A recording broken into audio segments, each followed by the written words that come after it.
Welcome to the 3Haunted podcast, where we bring you all things horror, supernatural, folklore, mythology, and all things that go bump in the night. What's up, everybody? This is your co-host, Ashley Lunar Goddess, Gorilla Girl filmmaker and horror-loving cinephile. I'm just your average podcast-producing badass.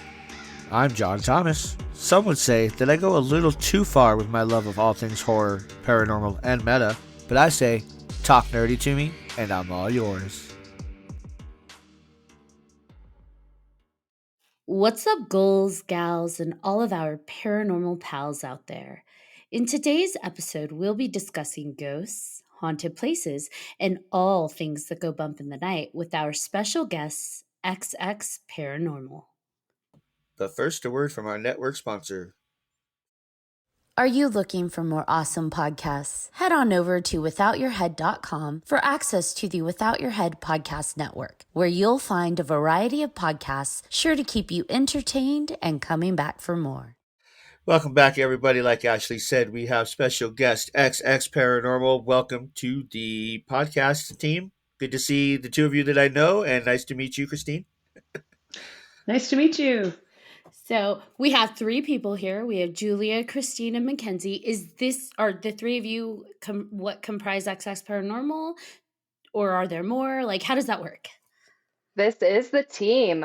We had a couple other members that have one moved out of state and one has moved on to being a full-time mom. So it is just us three holding up the team. That's so awesome. And so, of course, my first question is going to be, what's in a name? What's the name mean? Yes, so our team name is XX Paranormal Communications. We wanted to have communications in the name as we like to communicate with spirits or whatever we're communicating with that's talking with us on the other end. And the XX is actually for XX as in the female chromosome, like within DNA. So we are an all-female team. So that's what that's referring to. And how did you find each other? Like, how did the team come about? You want to take this one, Julia? Sure. I'll take this one. So MacKenzie and I and one other former team member were all on another in another group. It just wasn't a good fit for us. So we kind of talked to each other and that's kind of how we formed it. So MacKenzie and I are actually the only two originals left. Also, so MacKenzie and I were also on a separate team together, which was great for the two of us. The other dynamics of the team, not so much. And when MacKenzie and Julia started XX Paranormal, I would get invited wonderfully to, take part in investigations. And it just really worked out to officially join the team. I love MacKenzie. You were like the link between both to bring everybody together. So MacKenzie and I'm just kidding. But no, really, MacKenzie and I actually have a mutual friend in Luana, who obviously Ashley, you know. So yeah, you were a part of her team forever ago, right? I was not an official part of Luana's team, but I invited Luana to be a guest investigator on our investigations a bunch of times. And how Luana and I know each other is, and kind of how I started investigating actually was back in 2011. There was a paranormal TV show pilot that we worked on together, and I was a co-host for that show. And Luana was the paranormal team that was helping to investigate. So I learned how to investigate the paranormal and how to use all of the equipment from Luana. So I've just maintained that relationship with her over the years and adore her. And that's right. You actually know Kevin Wilson as well, who was originally on our podcast. So Yes. he was our third. I forgot about that. I forgot you knew Kevin. Yeah, I didn't make that connection. I love Kevin too, and I hope he's doing well. Yeah, he's doing great. I keep in touch with him, and he's doing phenomenal in Atlanta. So we love you, K-Daddy. So you said you did your first paranormal investigation, you said 2011? Yes. what I guess I learned how to investigate with Luana.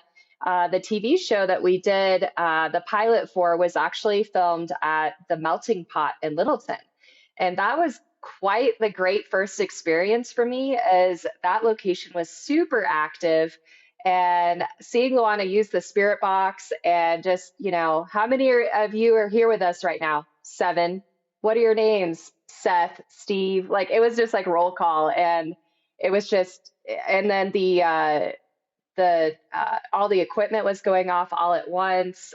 So it was just a really great experience, and I got hooked after that. And I was like, oh, I have to do more of this. What about you, Christine? When was your first paranormal investigation? Do you remember? My first investigation was probably just at an event that the team I eventually joined in 2013 down in Cripple Creek at the Outlaw Jail and Museum. And it's something that I had just always wanted to do, and finally took that jump and drove down, and kind of like MacKenzie, just had a crazy first time experience. In the solitary confinement cell, had all kinds of equipment going off. Found out very quickly that I'm very sensitive to touch and to that energy. So a lot of physical reactions to things. And I thought like that's what happened to everybody. And talking to people later, they were looking at me like, what happened to you? So that's when I realized it might be something that I was a little more sensitive to, and I just loved it. So same thing, hooked. Julia? So my first actual investigation wasn't that long ago. I'm technically the newbie-ish, I guess. It was about 7-8 years ago, I think it was, when I went to Louisiana, and we joined a company or a team, I guess, that had public investigations, and I really enjoyed it after that, and started looking at getting my own equipment, and then I'd kind of go to haunted places on my own before I ever got to any team. So it's just kind of something I kind of did on my own, and then found a team, and that's where I've been. And I got to mention, Julia also collects haunted dolls, so I just want to throw that out there too. Yes, I do. We're coming back to that, but I want to I want to note the bravery that it takes to do these investigations on your own. John can't even get me to do them like in a group without a lot of like peer pressure. And you're just like, it's cool. I'm going to go do it on my own. Like, where do you go? I really actually enjoy it because it gives me the opportunity to be a little bit more open to everything that's around me, and not so much involved with, other people, other energies, and things like that. So I really do enjoy it. A lot of times when I go alone, I may have my daughter with me too, or just sometimes just by myself. It's just, I don't know, I really enjoy it because it really just allows you to kind of feel what is there to be felt. Totally agree. I do the same thing. Me and my son will go out, and it's just something that we do, and we both really enjoy it. And my husband won't let me take equipment on vacations. I was kind of bummed about that a few years ago because we were totally in a 300-year-old monastery in Cusco, Peru. And I had to keep saying to the room that we were married. And then the activity finally stopped. But he totally said it was the people next door just walking really loudly, apparently around our bed. But I'm not allowed to bring my equipment on vacation anymore. I'd be like putting my phone in record mode and just like trying to capture stuff. Is there anybody here? What are you doing, darling? Nothing. Oh, she was waking me up all night. I was up all night, like talking to her, and my husband it was hysterical because he was like, Christine, it's just the people next door. Oh, okay. I just let him think that, and then it calmed down the next couple of nights. I love that you're normalizing it for your children so that they have like a healthy approach to it and not a fear, right? A fear of ghosts, a fear of the unknown. You're like, this is a family activity and it's being normalized. I love that. Well, it was crazy during COVID, because there wasn't a whole lot, that we could do. And I'm up in the foothills and we're secluded anyway. But, for Halloween that first year, there was nothing going on in town. And I had a teenager who wanted to go do something fun on Halloween. And I said, hey, let's grab my stuff and go up to the cemetery. And so we grabbed him and one of his friends, and his friend's parents also came up. And so I had a little group. It was it was actually really great. We had a ton of activity, and he's always been very sensitive, very open to it. He's had some crazy experiences, including that night. And so, yeah, for my kids, it's just this is something mom does, and it's totally normal.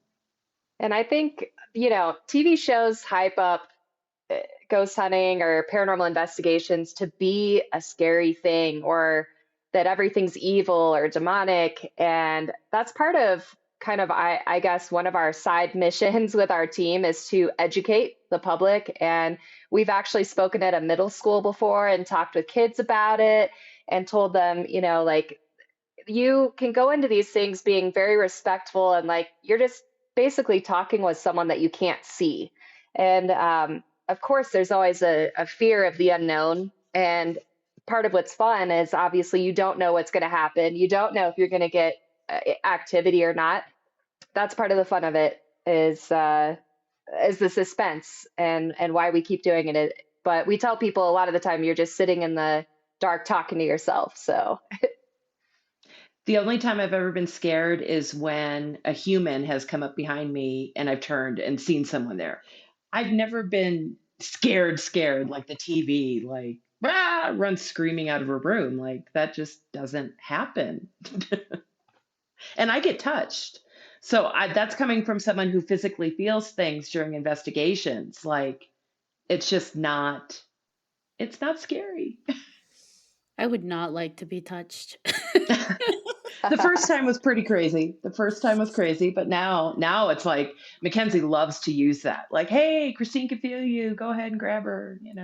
I think Christine, Christine, I think you and I have a similar story with the first time, or I don't know if it's your first time, but with the being touched. Well, the first I know the story. I think I know the story you're thinking of, and that one just surprised me more than anything. The first time I actually felt being touched, it kind of did creep me out because it was like a hand over my face, and it was kind of like stroking my forehead, and that's what I could feel. And I had felt the presence prior to that, and then someone saw the shadow like next to me. So, Okay. but the butt grab, that just shocked me. So Yeah, that one made me jump up out of my chair too. Different places, you guys, completely different places, different experience. we It's just funny that we share that experience. We both had our butts grabbed by a spirit. yes. the spirits can get a little handsy sometimes. They do. I feel like I don't like people that I can see touching me. So it would be extra unnerving for me if something I couldn't see was grabbing on me. So I am totally like that. Like, nope, get out of my space. But it's so different. It's energy. It's a feeling of trust. I really truly believe, except with the exception of the butt grab. That was just I had my back to a corner and MacKenzie was standing right in front of me and I jumped. I mean, I legitimately jumped and said something just grabbed my butt. And it was a full on like grab. And we laughed. But then, in other situations, now I've kind of taken more control over that of being able to feel their energy, not getting touched so much, but I think it's just a matter of trust. It's usually around my head, but anything that I can feel, that contact for me means that they trust me, that they trust us, that it's a way that they can communicate and say, hey, we really are here. So you've talked about when your first investigations were. Do you recall, like, if did you have paranormal experiences prior to the investigations, or were your first interactions and experiences through the investigations? Who wants to go first? I had one when I was really young. I saw something in my curtain, and my grandmother was staying the night. And so I knew I was awake and I wasn't dreaming. And I was trying to wake up my grandma to see what I was seeing in my curtains. And what was weird is that the way that it presented itself, it looked almost like a cartoon type ghost, and it had sunglasses and a suitcase. And it sounds crazy, but I think whatever it was presented itself in a way that was approachable for me to be able to see it as a child and not be scared of it. And whatever it was leaving. It was like waving goodbye to me. But I've always wondered, if we have if when kids have imaginary friends, are they really imaginary or are they actually seeing something? So I kind of wonder about that. So that was my first experience. My first like actual paranormal experience probably wasn't until I started investigating, and I think that just kind of things started happening afterwards. On two occasions, my son and I have both seen apparitions when we're driving, like next to the car. Freaked us both out because I thought was going to hit someone, and then when we looked, no one was there. But prior to that, I just always believed in spirits. I grew up hearing my mom tell the stories. She grew up in Mexico, and my grandmother was very much into what I guess at that time was more considered like the occult, going to seances. And one of my mom's sisters would channel spirits, and that really freaked out my mom. But she would tell us about this, like your Aunt Teresa would, this would happen, and she would speak, and it wasn't her voice, and it scared her. It scared my mom. And so there was always for me just this kind of constant belief that it was real. And I think that's what kind of spurred me to go on that first investigation to really see if I could experience something for myself. Yeah, it sounds like you have a lot of gifts going through your family. You're a little bit more sensitive. Yeah, and it's opening those doors. I truly believe that we all are. Every single person walking the earth has the ability to do this. It's being able to open yourself to it. And I always tell my kids, be careful what you ask for because you might get it. And I feel like that's been kind of my experience too, that as I open myself to other experiences, you have to be willing to see, to hear, to feel things that you might not expect necessarily of how you think it's going to be. But I've loved that experience of opening those doors for myself at least. How did you learn to do that safely? Oh, gosh. I think I've had good people around me for the most part. As crazy as it sounds, I think I have a very strong connection and communication with my guides, with my angels. I kind of do my own thing. It just kind of naturally, I think there's a lot of YouTube videos and podcasts or, Google and read an article about how to do these things. But when it came down to it, I've just followed my own intuition. I've always believed that my guides and my angels will keep me safe and will protect me from those things. And I invoke that kind of internally in any situation that I'm in. And that's not just a paranormal investigation. That can be when I'm going down to my office to work downtown. So for me, it's very much just an everyday practice as opposed to specifically for an investigation. Did that practice develop prior to investigations, like your connection with your guides and your angels? Was that something you had prior or something you developed during? Both. My what spurred me to start doing paranormal investigation was really born out of an extremely intense spiritual experience, literally with a shaman in the jungle in Tikal in Guatemala. And it was life changing in multiple ways. And it was just kind of like literal gates flew open. And I just embarked on this kind of different way of thinking, different way of living, for me with a lot more purpose. And so everything just kind of fell together with that. It's a lot of serendipity. I love it. Yes. What about you, Julia? Well, I started having experiences when I was a kid. I don't know, 10 or younger at least. Just, I'd be downstairs. We lived in a 4-level house, and I'd be down on the 3rd level, and my bedroom was the top level. And my record player, and yes, I'm dating myself, my record player would be turned off, but it would start going on by itself, and then the volume would just gradually increase. I'd go up there and turn it off and go back downstairs, and it would do it again in another hour or so. I've had other multiple experiences actually since I was young.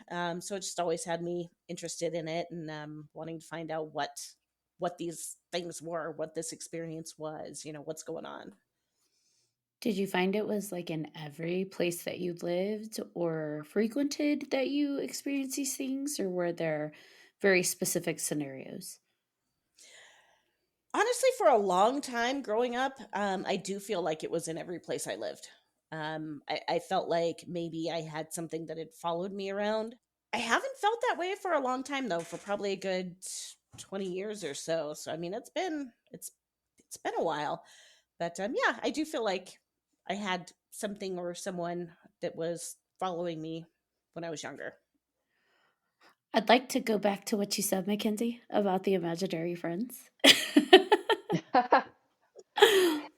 I actually agree with you. I think some are definitely probably not the psychological, manifestations that are presented. I think sometimes it's a catch-all, right? They're like, oh, kids are saying things, it's imaginary. But I do think some scenarios there are spirits at play. I have a cousin who she lived in a house. My aunt had a house, and my cousin was really little. We're talking like she had to be like 4 or 5, and she started talking about this imaginary friend, and she would describe what he looked like, and it's like, oh, that's not typical, I guess. She would describe this pale little boy that was like, the way she described his dress was very, very old, maybe like in the 20s or something. And she, everywhere she went in the house, like, she'd be playing with him. Like they'd play tag, they'd do whatever. And it's like, okay, they're interactive. It's her imaginary friend. His name was Lenny. And so we'd like play along, and we would, I remember we were driving one day, and we're like, ha ha ha, is Lenny with us? He's going with us. And she got very quiet and said, Lenny can't leave the house. And the way she said it, it was like, yeah, I was like, what do you mean Lenny can't leave the house? And she's just like, he can't leave. He's not able to leave. He has to stay there. And I was like, that's odd. And her entire demeanor like changed. So it was a lot of stuff like that was going on, and the level of Lenny and the way she'd get when we would talk about Lenny, it was very serious. And I remember one night they were having a birthday party there, and I was in high school, and she called me downstairs. Her room was downstairs in like the basement. There were room, how some of the houses are here where there's like extra rooms in the basement. So she calls me in there, and I'm like, yeah, what's up? She's like, Lenny wants to talk to you. And now, mind you, anytime we talked about Lenny and where's Lenny, hi Lenny, she's like, Lenny doesn't want to talk to any of you, only her. And so when she's like, Lenny wants to talk to you, I'm like, what? And she's like, yeah, he wants to talk to you. And I'm like, okay, I'll talk to Lenny. Where is he? Hi, Lenny. And she's like, he's not there. I'm okay, where is Lenny? She's like, he's under the bed. And it's like, oh. Of course he is. Of course, under the bed. Yep. And I'm like, can he come out? She's like, no, he wants to talk to you where he lives. And I'm like, he lives under the bed. She's just like very serious. She's like, yes, he's under the bed. That's where he lives. He wants to talk to you under there. Oh. So I'm like, okay. So I get You're on like, the ground. Lenny, If you want to come out and talk to me.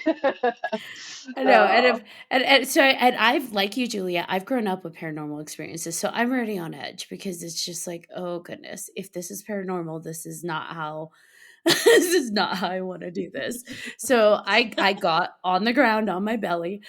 Under, she's got a little bed, so I'm going under her bed like army style. And at first, I'm like partially out, and I'm just like, I don't see him, Lenny. I don't know where you are, but I don't see him. And she's like, you need to go further. And it's just like, Oh my gosh. like this is how horror movies are made. And Yes. Yes. I was just like, okay, so I crawl a little more. She's like, no more. And I'm just like, so at this point, by the time I'm in a suitable place for Lenny to be, I'm pretty much underneath the entire bed. And I'm like, I'm about to be dragged to hell or something. I don't know. There's something's going to crawl out all contortion-y at me, but I watch a lot of horror movies. Me too. So I'm looking, it's dark, and I'm waiting. I'm waiting for like whatever fate is about to happen to me. And all of a sudden the light goes off and I jump, hit my head on the bed, and crawl out as fast as I can. My aunt, she had come in and turned the light off and to my joy because she heard us. And so she's laughing so hard. And I'm like, that is not funny. And I look over at my cousin. She is angry. She is staring at her mom, angry. And she's like, he was about to show himself to Ashley. How dare you? And she was so mad. She's like, Oh get my out. gosh. Yeah, to her mom, she's like, get out. And her face, though, was everything because she was like, he was almost here. And I'm like, Yeah, and she probably felt like you just disrespected him. So yeah. she was so mad. And I told her, I was just like, okay, well, we could try again because I feel badly. She's upset. Here I am ready to go again. I'm like, we could try again. She's like, no, he doesn't want to come out now. And I'm like, okay, well, let me know when he does again. When they moved from that home, like maybe it was few months after that, they moved to another home. And mind you, she had been all day, every day with Lenny. And like that was Lenny, as long as she was at home. So when they moved to the new house, I asked her, hey, how's Lenny? And she's like, I told you he couldn't leave that house. And we never heard about Lenny again. Oh wow. Wow. I firmly, and we all do, we firmly believe, even my family who's like, ghosts aren't real, we all believe Lenny was maybe not a figment of the imagination. That's pretty compelling. You actually made me remember something. I hadn't thought about this for a really long time, but my youngest son, I have two boys, and my younger son, he was nonverbal for a very long time. And so when he started talking, it was a big deal. And when he was about 6, there had been something going on. I won't get into any details, but I had been really kind of stressed out and kind of freaked out. And you try to keep that from them. And we were out getting ready to go to a Nuggets game and just getting some food. And as we're walking back to the car, he grabs my hand and he says, Mama, the angels think it's so funny that you're scared. And I stopped and I said, What? And he said, Mama, they said don't be scared. And I just, it hit me so hard because he is, yeah, it's just, it was just, but it reminded me of that thing where when kids say stuff, they really don't, at a certain age, they don't have the ability to filter. They don't have the ability to make up the story and tell the lies.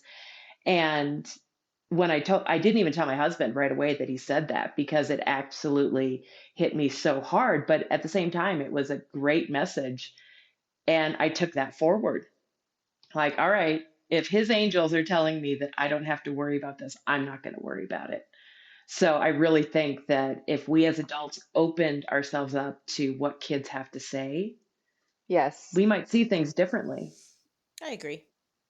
Just pay attention. I mean, animals are the same way. I used Yes. to have a dog that she'd watch something going up the stairs and there was nothing that I could see, but she watched something walk up the stairs. I was like, okay, well, something's there, but just pay attention, just listen.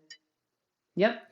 Yeah, it's scary when animals Like, I totally take animals seriously because they have extra senses, whether it comes to like they sense tornadoes, earthquakes, everything before us, but also like the things we can't physically see. And so if my dog is staring at a corner and growling, I'm like, yep, something there. I don't question it. I'm like, you Right. see something and you don't like it, and I'm with you. Yep. Absolutely. I'm waiting for my dog to do that because she sleeps at the foot of my bed. And one night she had barked because she heard something outside and it scared the ever loving crap out of me. I'm like, no, we're not doing this. Like, I don't know what it is, but no, we're not doing this. I don't have a weapon right now. Like, no, like, no. So we got up and I'm like carefully walking around the house. I'm looking at the front door. Okay, it's locked. Look out the window. Okay, nobody's there. She's following me around. Go to the backyard. I'm like, I don't want to open there. Somebody's going to be standing at the back door. I know they are. Open it up and there's nothing there. I let her outside. We go outside and look. There's nothing. I was like, all right, cool. No humans, no ghosts. We're good. Let's go back to bed. I feel like they definitely sense things that we don't in that realm. And John knows this. I struggle with like sleep paralysis, and Oh, yeah, and I always tell myself that's just my brain produced that. But there was this one night where, like, boom, every time I'd wake up, I would wake up in sleep paralysis. I'd fall back asleep, come right back into it, and I kept waking up to different figures in my room. Like it felt like I don't know if I was just open in that moment or what, but it was like three different people. Ghost of Christmas Past presented themselves to me. But the last one, she was raging. Like her energy felt like if she could rip me apart, she would. I couldn't hear her, but her face was screaming, raging. And I'm thinking, oh my gosh, I hope this stream ends really quickly because this is awful. My dog, who was asleep in the hallway, starts barking, runs in, and jumps on top of me. And that's not her personality. She's not a dog who like jumps on top of people. And she jumps on my bed, like full, like belly flops on me so that it makes me wake up all the way. And I'm like, I don't know what that was, but thank you for saving me out of whatever that was. wow. She's like, I gotta get her. I gotta protect her. That's great that you have that little protector in your house. So I do have a question because I saw this online and I was curious if you could explain more about it. What are the spiritual astro adventures? Yes. So this is actually a collaboration we're doing with a couple other ladies. Maggie Martin with Colorado Astrophotography is teaching an astrophotography lesson to learn how to photograph the stars. We're doing the paranormal investigation piece, and then also collaborating with a yoga instructor, Heather Alexander of Cosmic Soulchemy. And so it's basically like a little spooky retreat. You come up on Friday, the 13th of October, perfect day to start the spooky festivities. We're going to have a costume party. It's just a great way to have community get together. We keep the group small. This one, we're limiting to 20 people. And the idea is that for the paranormal piece and the astrophotography, we'd split up into groups of 10 to keep that small and yeah, get an investigation in, learn some astrophotography, do some yoga for that relaxing piece and connecting to your intuition. So all kinds of fun things. So that's also just kind of a personal endeavor of mine is just trying to host more paranormal, spooky, spiritual events. It's just kind of like when you see that you want things to happen, like you see events that you want to happen, like if they're not out there, you got to make them yourself. So that's kind of a little passion of mine is hosting events. And so I started this group, Colorado Spiritual and Spooky Events, for other, not just my team, but like other teams as well, to jump in there, share events, spiritual practitioners to share events as well. I think the paranormal community, just in general, I want to see more collaboration amongst teams and more community. And I think sometimes there's drama. I've had some people from prior teams, say negative things about me to the point where I've had events canceled because, people have badmouthed me or our team. It just doesn't need to be like that. We can all support each other. I don't feel like there needs to be this territory of places where so and so is in charge of, this location and they're the only ones that can investigate there. I feel like we should all be open and support each other however we can. 100% agree. And then with that, Mackenzie, same thing. Why would you want just one team to go in and investigate somewhere? Because it's people individually are going to bring out different things in different locations. So I mean, it just makes more sense to have more people go in so you can get more information, more, more to go off of. Yeah, and I think spirits or whatever we're connecting with on the other side, they relate differently to different people, just like people do with other people. People connect differently with different people. So our team of all ladies is going to connect differently than a team of all men, or different age groups, different diverse groups. Like it opens up so much more with different people, different energies. Yeah, and not all teams investigate the same, so Yes, doing different things could bring out different, reactions and results. So absolutely. Do you all have different roles within the group? Like, does someone go and find locations and just so forth, or is it just fully equally collaborative in that aspect? No, we all just communicate with each other, and sometimes Mackenzie will find a place. Sometimes Christine will mention somewhere. Sometimes I will. It's just we all just communicate with each other really well. So we don't really necessarily have a role. We all just kind of pitch in with everything. Exactly. Yeah, we kind of agreed upon that when we started the team, is like this needs to be an equal, fair thing where we're all contributing, all working together. This is something we all love and that we're passionate about. So we all work together on finding locations, working with locations, social media. It's uh, it's difficult, I feel like, for one person to do it all. So it's great that we all work together to accomplish things. Do you teach people how to conduct investigations? Yes. So that's something that we focus on. We do maybe 1 to 2 public investigations a year, I would say. I mean, we're certainly open to more, but those usually pop up during spooky season. And that's one of our goals, is to educate the public about what a paranormal investigation is and isn't, about the respectful nature of it and having a conversation, but also how to use equipment and how to use your intuition in an investigation. So we definitely use equipment during our investigations, but we don't feel that you have to have every gadget under the sun to communicate, and intuition is very important to have those conversations and to make those connections. One other thing that we always tell people too is if something happens, we want to make sure it's not something we can debunk. We want to make sure it's not someone, if we've broken up into different rooms and we're in a house, if I hear creaking, that could be Mackenzie upstairs. Now, if no one's upstairs above me, all right, let's go and see what happened up there. But we always try to point out to people, listen, every creak, every whisper, every knock is not necessarily something paranormal. And that's something we try to point out to people too, because I think people are really quick to take that picture in a dusty attic where no one's been and say, look at the orbs. These are all these spirits were around us. Well, no, honey, that was dust. And, you kicked it up, or that was a bug. And so we try to explain those kinds of things. Here's an orb that we do believe might have been something, and here's why. And we'll explain the differences in evidence that we've caught, that we've obtained, that we've experienced. I've taken photos that I was absolutely sure that was something. And then I can go back to that same place and I take the exact same photo and I capture it again. Well, that's just an anomaly. That's something that my brain is tricking me, or just the angle. And so that's something we try to teach people too. Every bump in the night is not a ghost.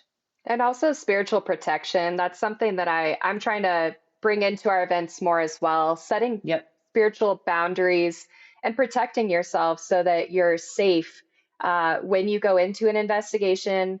and after you leave, to where you're not taking anything home with you. Because I think we've maybe all been there where we've had some stuff follow us home that we didn't want that to happen, and we've learned from it. And so if we can help educate people on how to protect themselves and to take it seriously, like it's, we're all very comfortable with this because we've been doing it for quite some time. We've had pretty positive experiences, but it is important to still take it seriously and respect it, and know that there are there is some stuff out there that you don't want to mess with, or that you got to be careful with.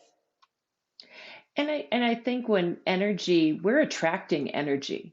They're being attracted to us. We're trying to gain that trust. And I think I personally have not had something malicious follow me home. I know other people have, and I know a lot of people who have, and that is scary and difficult. It can make you sick. There's a lot of things that go along with it. But there's also spirits that I know I have connected with who just were like, hey, I like you. I'm going to come home. And it's being aware of that and still using that protection for yourself. I have the habit, when I leave a room after an investigation, I will always say, thank you so much for all of your communication tonight. Thank you so much for trusting us, but you have to stay here.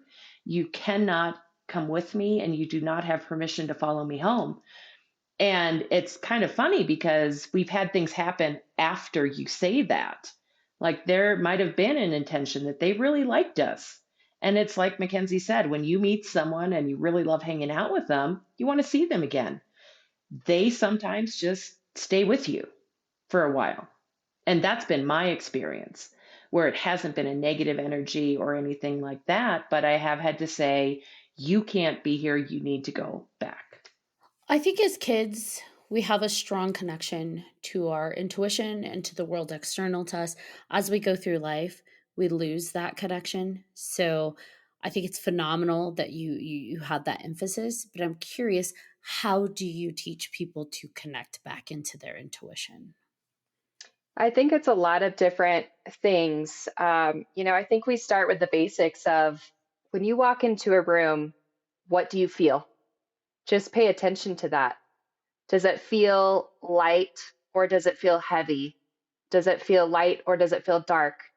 I give people the example of, when I was looking to buy my first house. My husband and I went house hunting, and we walked into some houses, and we went into a couple places where we're like, ooh, the energy does not feel good in here. And, we don't know what the history is of that house. We don't know what happened there, but we knew it didn't feel right. We knew it didn't feel good. There was some sort of energy. So I think anyone, like Christine was saying, has the ability to connect with their intuition, or to feel those things just walking into a room. So we tell people to pay attention to what they're feeling when they walk into a room. We tell people to listen, and what are they hearing around them? It's really connecting with your five senses first, and then connecting other things. So I'll also tell people, like, hey, if you're walking into a room and you're getting a name, or you're getting a word, or you're getting a number, or something is just coming into your mind and you don't know why, just say it out loud, because we get so much validation when people say, I keep getting this name coming through, and they say it, and then a voice comes through on the spirit box and says it. Or they're like, I'm getting an R for some reason, and we're trying to validate that through the spirit box. So we use the equipment a lot of time to validate the feelings that people have in the group. So we just tell them, like, hey, it might feel crazy, it might sound crazy to say it, but just say it. Don't question it. Just do what comes to your mind. And I think a lot of times when they come on our investigations, they get that validation, and then they're like, oh, I'm not crazy. I'm not just making this up in my head. There's actually something to this. You know what I love about what you said is that, you're having them identify what they see, what they feel, what they think, what they hear. And those are all mechanisms on how to reduce like anxiety and like panic attacks, which a lot of people come into places with fear. So it's like that overload and focusing on the fear, and it wells up the more they go into that space. So you're actually helping them not only connect to that and like be aware of their own senses, but also kind of maybe helping reduce that fear. And I think that's really cool. I have anxiety, and you know what? I never thought about that. I mean, I'm aware of the technique. I never put the two together before. So thank you for that. Well, and I was going to say too, I think society as a whole, as we grow up, we've talked about how kids see things differently, interpret things, experience things. We as adults, we end up having so much, gosh, for lack of a better word, shame about some things that maybe we believe or we think or we feel, and we think we're weird or we think we're the crazy ones. And what I love about working with MacKenzie and Julia is the fact that when we do events together, if it's just us, or if it's a public event, it is such a safe place. And I think people feel that energy when they come in, and it allows them to be open to those things that MacKenzie said. Because when you're with us, we're not going to tease you. We're going to be like, "Ooh, okay, you got that? All right." And we're going to go with it if you tell us something. If you tell us a name, if you tell us a story, we want to hear that. And I think there's kind of a liberating sense of that kind of environment. And I think that's what draws people to our kind of events, because they've been curious about it, but there's something in society that makes them feel silly or embarrassed or shameful about wanting to explore it more.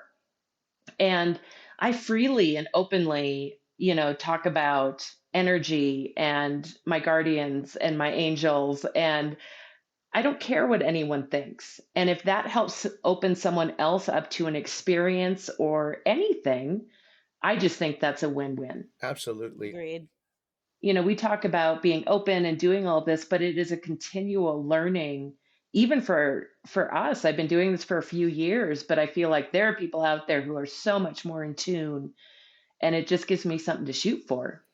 I love that what you're saying though about being open to it, because I feel like once I opened, like these guests are coming to talk, I'm not like let me learn something from you, but I do. I like, and John knows it. Like we hear like the different guests from different parts of the world, and they all start to say the same thing in like different ways, and I'm like, okay, I'm listening, universe. I hear you're trying to send me a message. I'm paying attention. Yep. Synchronicities. Yes. Yes, exactly. That synchronicity happens more and more and more.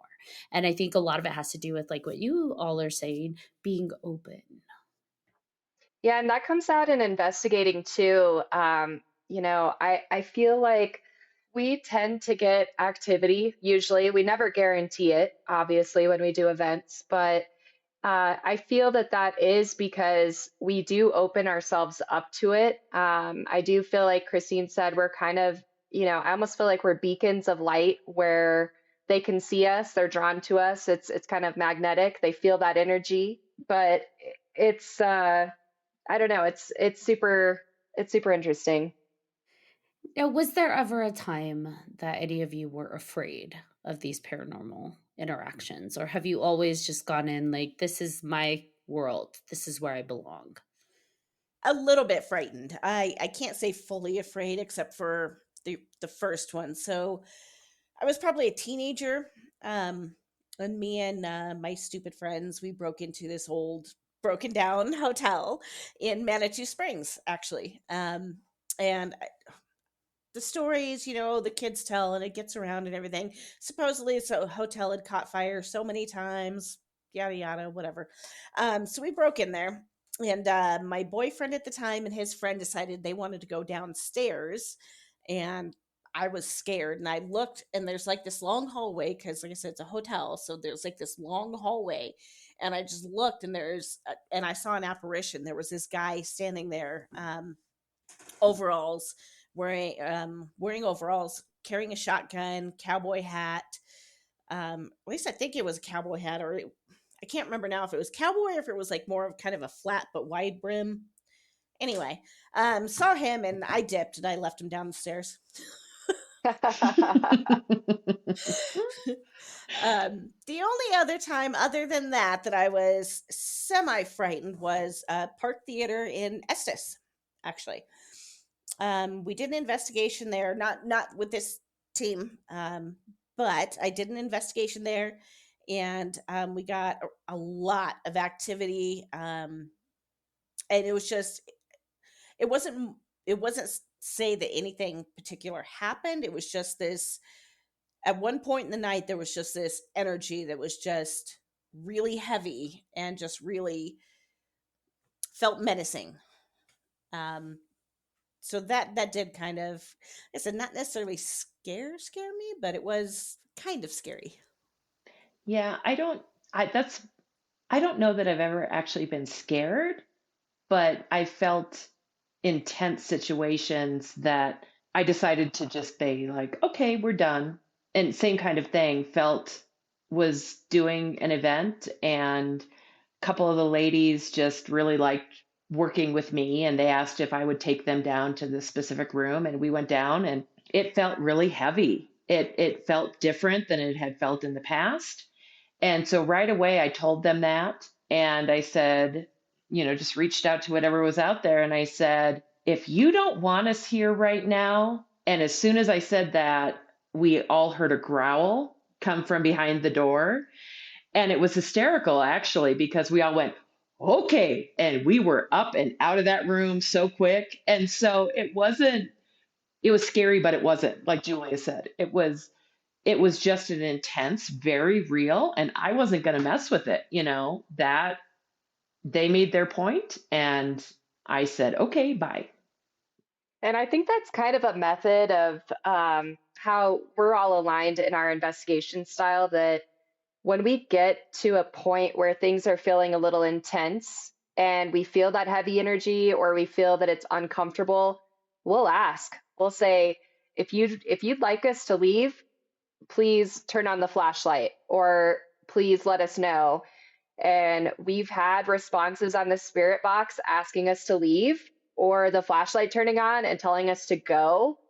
So we listen.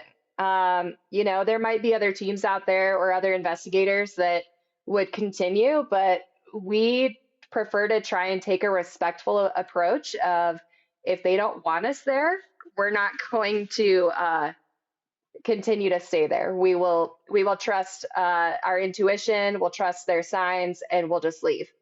I haven't had anything that's like, made me jet out of a place or scream or anything. I've had some jump starts, like Christine said, from like you turn a corner and there's a mannequin there that you forgot about, or a team member that's snuck up on you that you didn't know that was coming around the corner. One thing that did give me chills, I always tell this story. We were in Louisiana. Christina was there for this one too, different team. And we were in the cemetery. K2 meter was getting a lot of activity, and there was nothing that indicated any reason why the K2 should be all the way to red in the middle of the cemetery. So I asked, is there anyone here with us right now? And this really deep, creepy voice came through the spirit box and said, humans. And I knew whatever that voice was that came through was not human. It's weird. It's still kind of like an intuition thing. It didn't feel like it was like, demonic or something along those lines. But to me, it felt extraterrestrial. It felt like whatever spoke on the spirit box that was coming through was observing us and watching us. And that gave me chills. Now, you said it didn't feel demonic. Does that mean that you have felt demonic? I can't say that I have. We've had some people reach out to us that have told us, like, hey, we're experiencing X, Y, and Z, and we think there's something demonic here. And when we get those requests, we do seek out professionals for that that specialize in that. That's just not really our area of expertise for our team. So that's not something that we as a team want to approach. I was just curious if you had, because I know you said it didn't feel demonic. So I'm like, oh, have you felt that? No, It was more of just like a feeling to me. Like it just felt like it wasn't human. Like it felt like it was otherworldly to me. And I don't know why. It's just one of those like those gut feelings that that's what it felt like to me at the time. Yeah, you listen to your intuition. That whole trip was super intense and crazy. But that night specifically, I do remember that. And it did feel like we were being watched. It really felt like something hovering, just checking us out. Yep. When you're investigating with just your group, you know who you're working with and like what state they're coming to the table with. Hosting investigations to the public, it's potentially bringing in people that are bringing out energy and bringing in things that maybe aren't anticipated for. Is there a way to make sure that an investigation doesn't go that way, where like because someone in the group is there, demonic does or whatever dark malevolent doesn't present itself? Do you know what I mean? So That was a yeah, so weird that's way to phrase that. no, I think I know what you're getting at. And I think again, we try and have those conversations about spiritually protecting yourself and setting those clear boundaries. We talk about that before and after the investigation and how to deal with that. But also, we tell people, like, hey, if in the middle of the investigation you don't feel well, or you start feeling sick, or you get a headache, or, any of those kind of physical symptoms that indicate that you're not doing well, let us know. Please communicate that to us. Luckily, we've had pretty good experiences where people have felt pretty comfortable, but I think, it's one of those things like if anyone starts to feel uncomfortable or it gets to be too much, we take a step outside, we take a breath, we step out of the building or wherever that physical location is that's bringing that on, and we take a break. We step away from that and separate ourselves from that. On the other team, on the old team, I have been at events where people just left. They just weren't comfortable. I think, we've had people ask, like, we use a flashlight. I use a flashlight. We loosen it up and they're able to communicate that way just by touching it with their energy. And, I've had sessions where the flashlight's just going nuts and we're getting great results. And had a woman come up to me and she was like, "How did you do that?" And I said, what?" And she said, "How did you get the flashlight to do that?" And I looked at her and I said, "I didn't do that. It was across the room. You saw it was across the room, right?" She's like, "Yeah, but is there like what were you doing to turn the flashlight on and off?" And I said, "That wasn't me." And her face kind of went blank and she said, "Oh, I'm going to go outside." And she left. And like when we went to go back to the next session, we had just been taking a break. She was gone. She just left. So I think sometimes people aren't ready for what they see. But like MacKenzie said, we talk about how we investigate. We talk about being respectful. We talk about the fact that we are coming into, it's like going into someone's house. Yep. These spirits live here. We are just storming in and asking them to talk to us. And if they don't want to, they don't want to. But we also just need to be respectful of anything that is in that space and to the space itself, because objects, the way things are decorated, historical places, if that is how the spirits lived and remembered it, we need to be respectful of that. Out of all the places that you have investigated in Colorado, what would you say you have found the most activity? Where, I should say. That's tough. That is really tough. Two come to mind. I always get the name of this wrong. It's the St. Nicholas Hotel. Is that? Yep. In The Cripple St. Creek. Nicholas Hotel in Yep. Cripple Creek is crazy with a capital C, like all caps, exclamation marks. Absolutely. Can you elaborate on that? What did you experience there? MacKenzie, do you remember that session in that bedroom that we stayed in? Yes. We did about a 45-minute session with just the team. We had orbs moving from room to room, turning on the lights in the bathroom and then coming back out. And literally we all sat and watched these orbs move from room to room. Intelligent responses on the spirit boxes. Every piece of equipment we had was just like going nuts. And we had been told that the room we were staying in had been an operating room Yep. when Surgical it had been suite. a hospital. Hmm. It was a surgical suite, and we were getting positive responses that it was a nurse who had worked there that was with us. There was a certain hallway in that hotel that when we came up these back stairs to go back to our room, I felt absolutely lightheaded. I couldn't walk. I stopped going up that certain staircase because there was something, some energy there that was absolute. It was like walking through molasses for me. Absolutely just stopped everything as I was just trying to walk through the hallway. And I've never experienced anything like that. And also, while we were there, we had something very interesting happen with our flashlight. Usually, with our flashlight responses, they'll blink on or off, or turn on and then turn off. But in this particular instance, in the bathroom, we had the flashlight on and it was like strobing. It was like flickering, like really, really fast, like on and off. So I have never seen a flashlight do that before. So yeah, that was definitely Cripple Creek in general is a ghost hunter's paradise. I mean, you've got Yes. multiple places in that town that are very active, that have a lot of energy. 100%. That's why I go there to visit. You said you saw orbs. Like, was it after the fact on, like, footage or, like, you visually could see them in front of you? We could see them during the investigation when we were sitting there in real time. Ooh, that's exciting.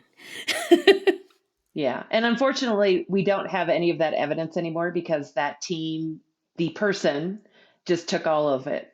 They would take all of it and kind of hoard it. So I don't have any of that anymore. But it was a really cool night. And we're very skeptical again about orbs. In this case, like, we're either seeing them with the visual eye or we're watching them on camera. Like you can see them moving, changing direction, going from one room to the other, then the light turns on, that kind of thing. Not just like, okay, a dust particle is floating along, Right. so Yeah, it was like on command. Can you go in the bathroom and turn on the light? And the light would go on in the bathroom. The other place I would say for me personally that I've had some great investigations is the Colorado Railroad Museum. yes, had a lot of activity there. And with kids there too, like children ghosts. Yes. Oh yeah. Very playful, very friendly. Not necessarily we had the chance to be there with some other teams one night, and there was a medium there who kind of gave some insight that it's not necessarily tied to the museum or the trains itself, but it's that area of land. They just like it there. They just like that area. So it's kind of a beacon, but extremely active, and I've had some great experiences there. What about you, Julia? Well, Hotel St. Nicholas, I'm going to say Christine, 100%, 1000%. Yes, so that's actually one of the instances where I went by myself. So I went and stayed at Hotel St. Nicholas. I stayed in that room, the surgery room as well, by Oh myself. man. And I had set up my camera. Yeah, yeah. I set up my video camera because there's two beds in that room. So I set up my video camera to be facing me, sleeping on the other bed, and it did not record more than I think it was 3 minutes and shut off. But throughout the night, three separate occasions throughout the night, because I lay like side slash stomach, and I almost always have a foot out outside of the blankets. So three separate occasions that night, my foot was picked up and lifted up. Like physically, I felt it. Like I had to yank my foot away on three separate occasions that night. And I woke up in the morning so excited and grabbed the camera and I'm like, Oh. I want to Oh, cry. that is a bummer. That is a bummer. Oh, but yes, there is absolutely one of the most definitely active places I have ever been to. But yeah, Cripple Creek in general, though, it's crazy. I love going there. How often do you go on your solo investigations? Um, Usually to a different hotel or something like that. Usually about once a year. For like little mini ones, like going to local cemeteries or places that are just a little bit more local to be supposedly haunted, maybe, I don't know, 3-4 times a year, whenever I can. I was going to say as often as possible. Yes. Is there like a mecca, like a place that you're like, I want to investigate? That's like my number one wish list item. Waverly Hills is still on my list. Yeah, Tombstone, Ooh, Arizona. I'd love to go down there. I've got way too many, but a big one is and now I can't remember the name of it, but that forest in Japan. the Oh, suicide yeah. forest. Yeah. The Suicide Forest, yeah. Yeah, Woo, but it has an actual name. woo, Julia, It does. It does. But I can't remember it. But yes, that's you the one. want to go in there. I do. I kind of do too, to be honest. See, I've learned so much about it. I've watched different programs and things like that, and how they use people who go in there. They use these strings, but it's like this biodegradable kind. It's safe. It's not something that's going to stay there for like forever. But yeah, it's something you can use to mark your way and everything like that. And I really want to go. Aokigahara? Sounds right. I don't know if I'm saying it right, but effort. Yeah, there are so many. I mean, we could just list off. I mean, yeah, Waverly would be, um, Eastern State Penitentiary would be another one. Yes. I'd love to go to a freaking castle. Like dream Oh, yes. job, Yes. pay me to go investigate a castle somewhere.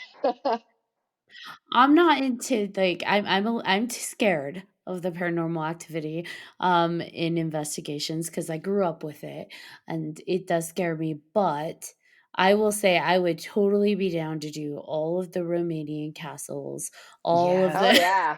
I would love to go to just take me Pennsylvania. there. Yes. Yes. Yep, exactly. Yep. Like I would do it. I would willingly be like, "Yep, let's do it. We're going on a tour." And that is the Yeah. reason my husband doesn't let me plan all of our vacations because there will be like a paranormal, like something in every trip. So I've taken equipment on trips before. Have you ever gotten stopped by TSA for them thinking your spirit box was a bomb? I have. Yeah. that's great. I had to turn on my EMF and like show them that it was just batteries and just like measuring energy. So I wasn't gonna like tase. They thought it might have been a taser or something, but that was the closest.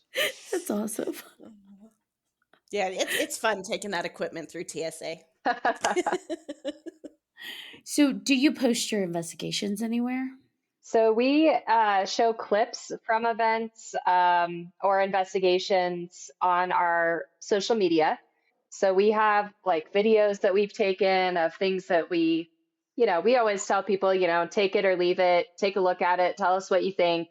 But we have a TikTok that we started, an Instagram, a Facebook, all under XX Para PARA COMM. So that's a great place to kind of see some clips of our investigations. And are you open to people contacting you through your social media if they're interested in learning more about investigations? Absolutely. They can contact us through Facebook, Instagram, TikTok. We also have a Gmail, xxparacom@gmail.com. And then if they're looking for more spooky and spiritual events, I definitely recommend joining our Facebook group, Colorado Spooky and Spiritual Events. Were there any final thoughts you wanted to share about the paranormal world before we wrap it up?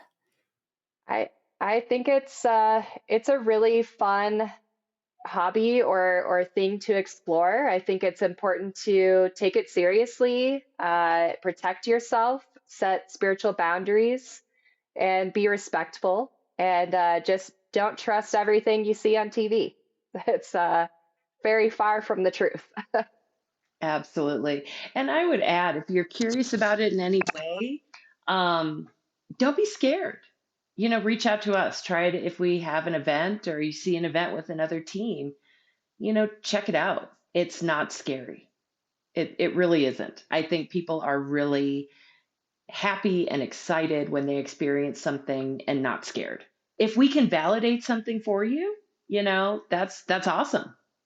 but be willing to take that chance and have some fun. Yes, and I was just going to say, if you are experiencing something, if you're having something go bump in the night and you're wondering what it is and you want us to look into it, feel free to reach out. We do both residential and commercial investigations. So a lot of our investigations have been at museums, we've done mines, we've done all kinds of different places. So just feel free to reach out to us if you're experiencing something and you're wanting someone to help you find some answers. Anything you want to add, Julia? I feel like Julia and John are quiet ones. The quiet ones, yeah. I am very much the quiet one. Yeah. Christine and MacKenzie do a great job, actually. No, and I appreciate it because I'm not really much of a talker. So and they covered it very well. Oh, Julia, I mean, are you going to tell them about your haunted dolls at all? Oh my gosh, yes. I got to ask before we Yeah. haunted dolls. Julia, tell us about the haunted dolls. Okay. Thank you, MacKenzie. Well, I've got a few. I've got the only one that I can say, in all honesty, that I have gotten any activity, like anything that I can measure. Anyway, activity is a doll that I call Richard. Since we have our cameras on, you'll be able to see him, but of course, nobody else will. So this is Richard. I actually bought him from. It's going to sound silly, but I bought him online. He came from Ireland, and I've done multiple spirit box sessions with him. I always get the same responses. He's a cranky old man. He doesn't really like to talk. There's times where he'll just tell me, "Leave me alone." You can swear on this podcast. All right. But yeah, so Richard has a dirty mouth. He does. He'll tell me things like, "Well, leave me the fuck alone." He will. He's cranky. He's like, "What do you do? Why do you want to talk to me? Why are you here? Leave me alone." Or he will get angry. And I'll notice just because energy feels different. There was one time that I could swear that I was scratched by him. I can't say that 100%, but I'm pretty sure. And the reason I say this is because I brought him on an investigation with us one night, and I had him in my backpack. And I brought him home, and I was late at night, of course, so I didn't unpack the backpack, and I didn't think about it actually for a couple days afterwards. And then there was one night that I was just sitting there, and I was thinking about it, and I just got like this burning sensation on my arm. I think it was like right here, and on my forearm. And I looked, and there was a scratch there. None of my animals were anywhere near me.